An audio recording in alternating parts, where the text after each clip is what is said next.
Hello everyone! So nganong mas nindot man ang pre-selling compared sa RFO? Wala man nato gi-discourage no ang pagpalit og RFO unit, especially katong ganahan na nga makabalhin dayon unya kaya ra pud nila mag-down payment og 20 or 10% sa total contract price. But I'll share you three things nganong mas nindot man ang pre-selling. So number one is, ang price sa pre-selling kay introductory price na siya, mas less siya compared nga natukod na ang property. Kung natukod na ang property, mahal-mahal na yun na siya. And advantage siya sa atong side, no? Kung ganahan ta nga makabarato ta, arita sa pre-selling niya, wala ra sa tanagdali.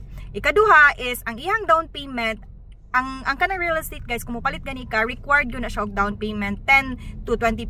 Although na ay mga developers nga zero down payment, na uban nga less than 10% lang ang down payment, pwede ra po na siya.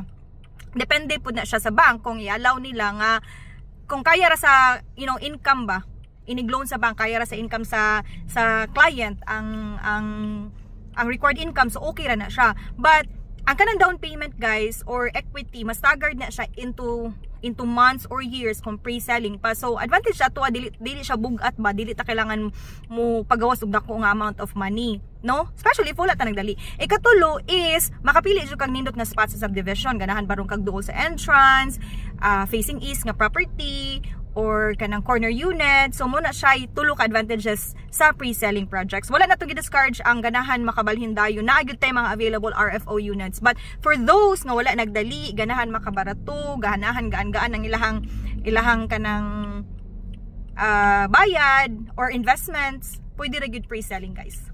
If ganahan mo og pre-selling, let me know or contact other agents or brokers nga kailan ninyo. Bye.